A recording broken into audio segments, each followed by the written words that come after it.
Existe um som que você nunca esquece. É o som de uma porta que não deveria ser aberta. Em 1994, num galpão esquecido no interior de uma pequena cidade alemã, trabalhadores de demolição encontraram um carro. Não era qualquer carro.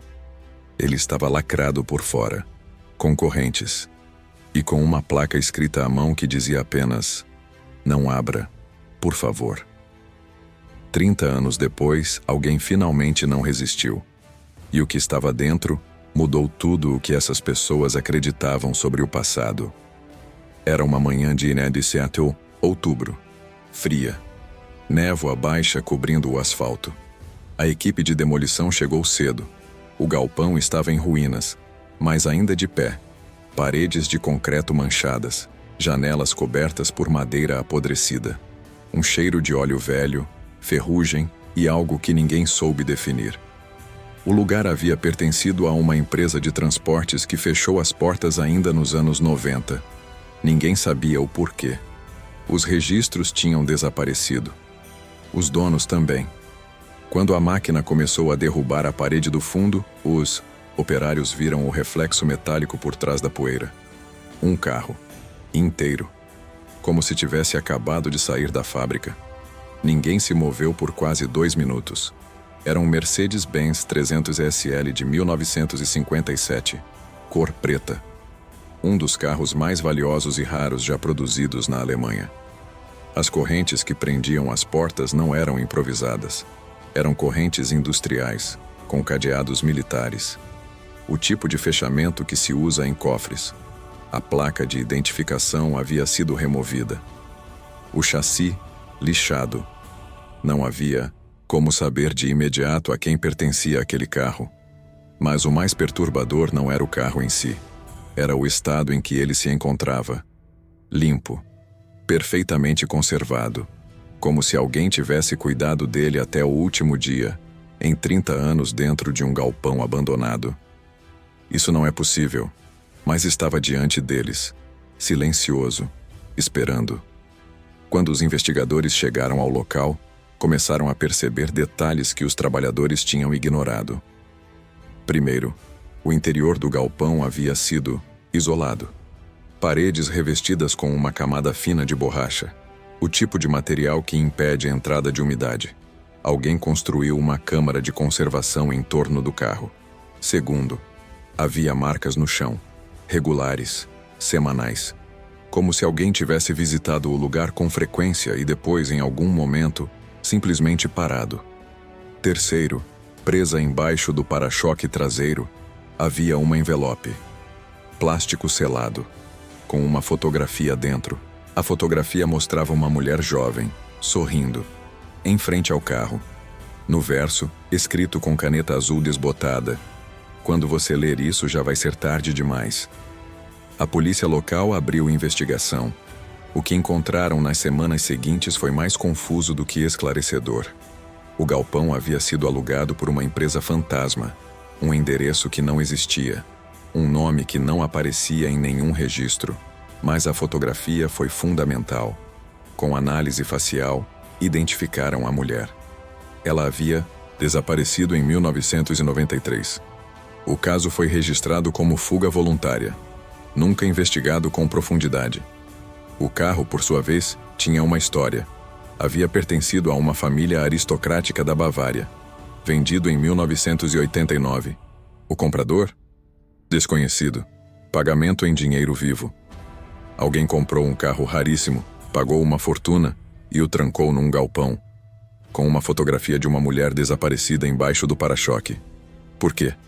Quanto mais investigavam, mais a história ficava sombria. A mulher da fotografia, que chamaremos de M, tinha 26 anos quando desapareceu. Era pesquisadora. Trabalhava num arquivo histórico da cidade. Estava catalogando documentos do pós-guerra quando, segundo colegas, encontrou algo que a deixou assustada. Ela não disse o quê, mas mudou de comportamento. Começou a trabalhar à noite, sozinha. Parou de atender chamadas.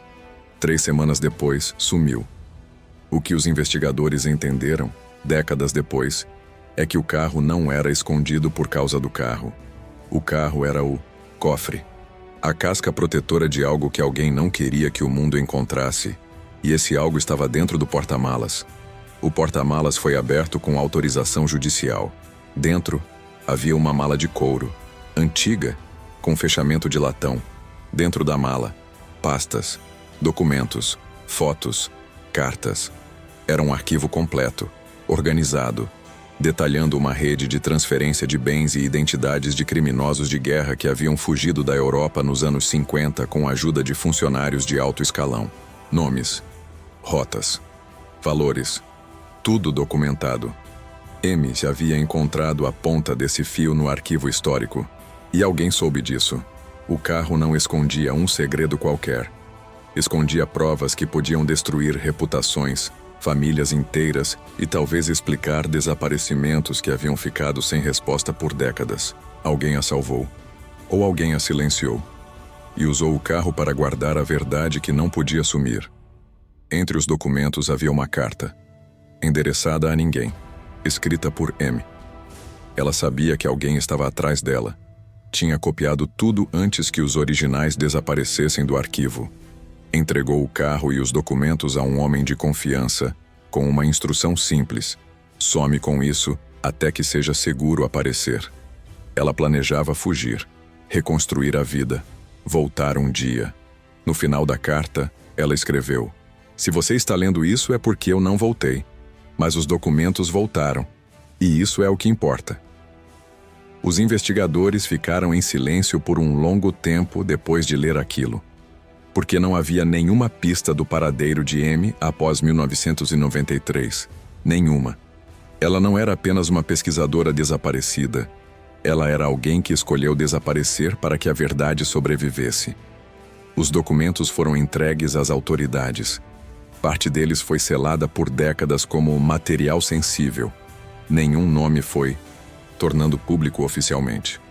M nunca foi encontrada, viva ou morta. O homem que guardou o carro também nunca foi identificado. As visitas ao galpão pararam exatamente em 2001. Porque exatamente naquele ano, ninguém sabe responder. O carro foi leiloado, comprado por um colecionador anônimo.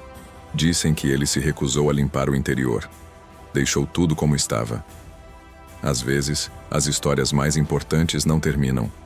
Elas apenas ficam em pausa, esperando que alguém, décadas depois, tenha coragem de abrir a porta. Você teria aberto? Essa história está longe de acabar. Existem pesquisadores que ainda tentam localizar M.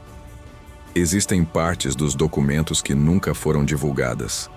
E existe a pergunta que ninguém consegue responder com certeza: ela sobreviveu? Se você chegou até aqui, você já sabe que algumas histórias não cabem num vídeo. Nos próximos episódios, vamos mergulhar em outros casos onde objetos esquecidos guardavam segredos que o mundo não estava pronto para ouvir. Ativa o sino, não porque eu peço, mas porque você vai querer saber quando a próxima porta for aberta.